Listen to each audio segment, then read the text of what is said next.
Welcome back to another reading and correcting with me, Kindar, the Tiger Writes, and Ty, the Tiger Supervisor. These are where I read a chapter from one of my stories and correct it as I go. If you want to listen to these live, it's every Tuesday morning, 8 a.m. Eastern Time on Twitch and YouTube. And if you are looking to support me, that is on my Patreon. Today we are doing chapter 47 of Stepping Wild. The house Charlie took Tibs to was a few blocks away from the city's largest market, instead of in an office on Office Street or one of the businesses in the market, since they were all open at this time. The neighborhood was one where people Tibbs considered well-to-do, but who still had to work for the quains they had lived. The houses were well kept and the decorations simple. The door opened after Charlie knocked, and a woman ushered them in, remaining demure even after looking them over and noting their shabbier attire for the area. He asked after Nares, the scribe he was taking Tibbs to meet, and she guided them up a flight of steps and a closed door before leaving them there. Charlie knocked, and the person Tibbs sensed on the other side didn't immediately move from the desk they were bent over. Then they crossed the room and opened it with an annoyed and tired "What?" The man looked at the two of them. He looked as tired as he sounded. He took a slow breath. "Hi, Charlie. What can I do for you?" "Do you mind if we come in, Naris? I'd rather not have one of the servants overhear us." With a snort, the man stepped aside. "Stay away from the desk." On it were neat stacks of papers next to the slanted board scribes always seemed to prefer over a desktop. It had a lone page on it with neat letters, lines, and boxes of a form and boxes. The neat letters, lines, and boxes of a form some customer would be expected to fill. Behind the board were lined lines of ink bottles and pots. More than Tibbs thought a scribe might need. They were multiple of the same color. On the other side of the board were quills, a straight edge, and a fine knife. He bit back the question about what use a knife was when inking, by reminding himself they were here for a specific purpose. He willed an etching of air in the walls and floor to keep their words from escaping. "We need your help," Charlie whispered, looking at the door over his shoulder. "I'm not interested in whatever you're planning this time, Charlie." Nurse motioned to the desk. "I'm busy making these forms." "We'll pay you enough. You have to have your sister looked after." The scribe snorted. "Then I definitely don't want to do and nothing. Then I definitely want nothing to do with it. I'm not risking her recovery on any scheme of yours that you think is going to bring in that kind of money." "She's still unwell?" Tibbs asked. From how Charlie had told it, he'd been left with the impression this had happened once before, that she'd been roughed up by the master's thug for the unapproved fights she'd taken part of. "She might never be well," Maris replied, anger fighting with exhaustion. "I have to keep paying the cleric looking after her." He motioned to the desk again. "I can't risk the work I'm getting paid to do on whatever you're planning." What did the master have done to her? Charlie only said she was beaten because of the fights. He glared at the fighter. "That's what you call what was done to her? A beating?" He turned it on Tibbs. "Both legs broken to the point she'll never walk right. Her sword arm so shattered the cleric doesn't know if he can mend it. And there's something going on with her head. A glut of something or another. The cleric said that I don't remember what. And they need to be careful with that, otherwise they're going to make her worse." "I thought magic could fix everything," Charlie said. "If you're a high noble or a king, all I can afford is the best the hospice has." What if you could pay for a better cleric? As much as he wanted to help directly, Tibbs didn't have the skill to heal something a trained cleric couldn't. His etchings were more about focusing purity on the injuries and letting his body do the work. "Then I know I want nothing to do with either of you. If you're willing to pay me that much, the risk will put my work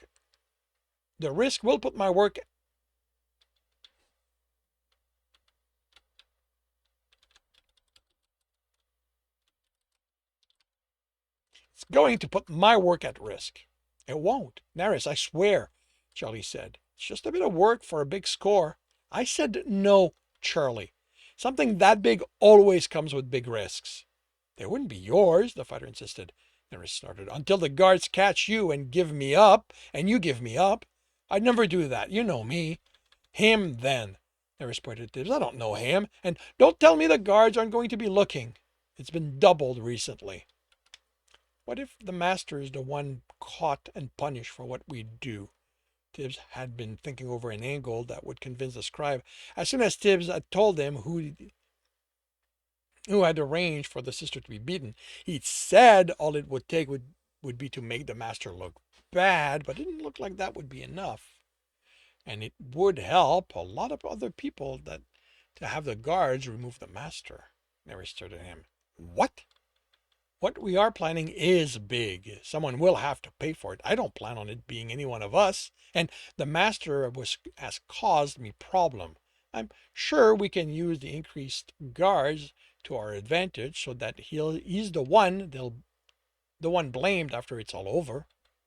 You can't do that. Tibbs smiled. I don't let things I can't do stop me from doing them. Maris turned the lone chair and dropped on it. Is he serious? Charlie shrugged. Serious enough. He pulled me out of a beating I was about to get at the hand of the master's people. None of us likes him, Naris. The man composed himself and looked at Tibbs. All right. I want to know what I'll have to do before I agree to anything. We need official paper from Kadali Saran, from a Kadali Saran noble family, he said, and whatever is needed to show we traveled from that kingdom to here. We have the route we took. We need letters of introduction that will get us cozy with the high nobles here. I don't have any Kadali paper. Okay, I actually need to change that.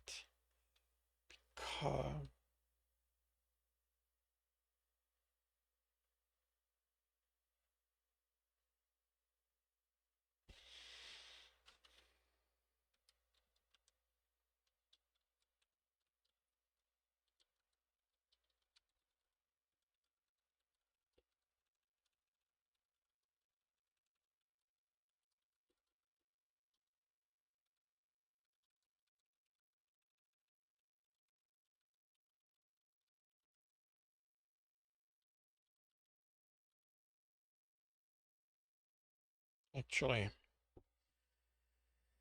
oh boy, actually, no, it's going to be simpler to change back, to go back and change the other chapter because there's too much linked to this phrase. Okay, then use the paper you have, Charlie replied. The man rolled his eyes. He said he needed to be official. They need to be official. Official government papers are made for that kingdom specifically. It's also possible the nobles will have their own paper made. I'll have to ask at the office.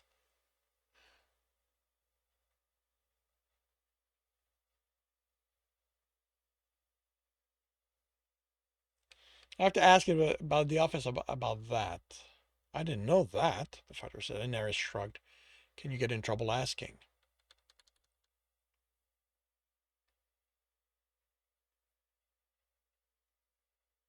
Actually, this is more.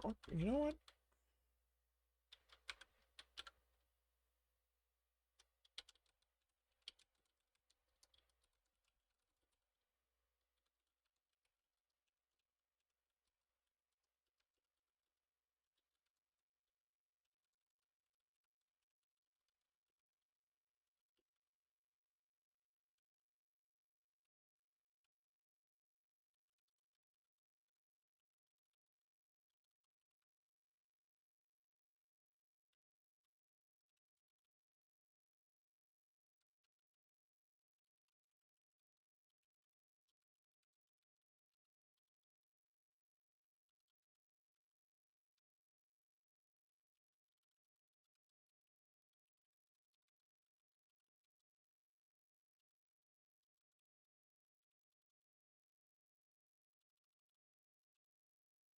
Okay.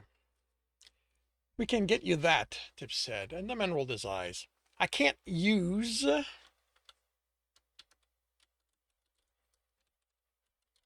whatever cheap paper you find in an alley. Official government papers are made for that kingdom specifically. It's also possible the nobles will have their own papers made, their own paper made.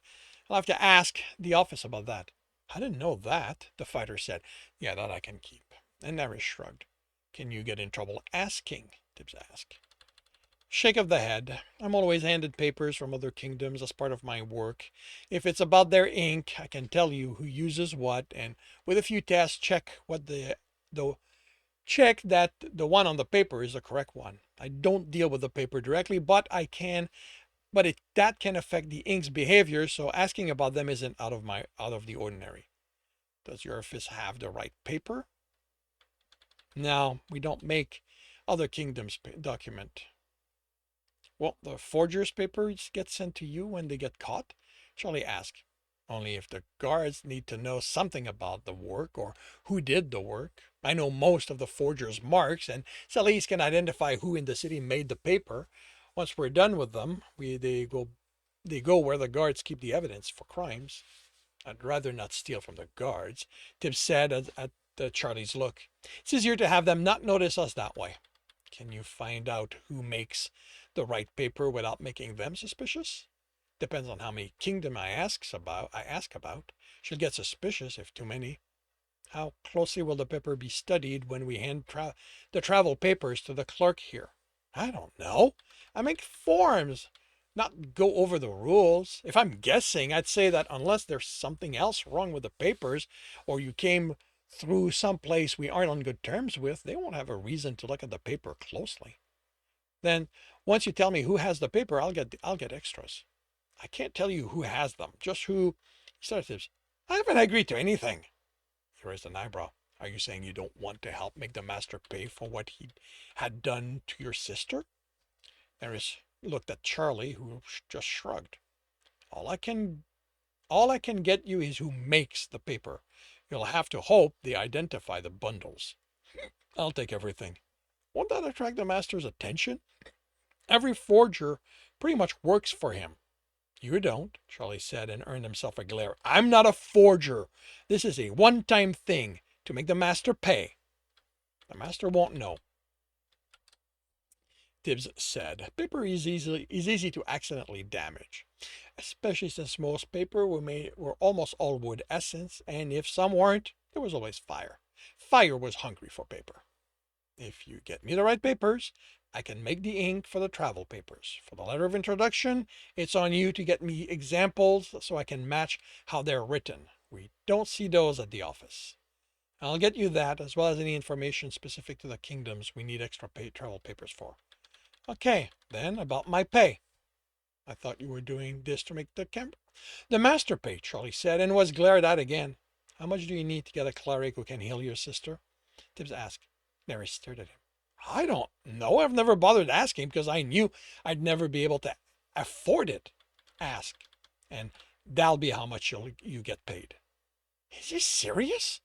Nerys asked Charlie. I hope so, because he's leaving once it's done, and I'm staying. So I'm the one who will have to deal with you being pissed. However this turns out, Tibbs said, you're getting the money so your sister is healed. And that concludes chapter 47 of Stepping Wild. If you are enjoying this, please leave a like. If you want to know when the next chapter will be up, subscribe and hit the bell. If you want to read this story, it is available for free on Royal Road. If you want to read ahead of that and support me in the process, that is on Ream Story, where we're about a dozen chapters ahead. And if you want to listen to these live, it's every Tuesday morning, 8 a.m. Eastern Time on Twitch and YouTube. Links are in the notes, and with that, I shall wish you a good day.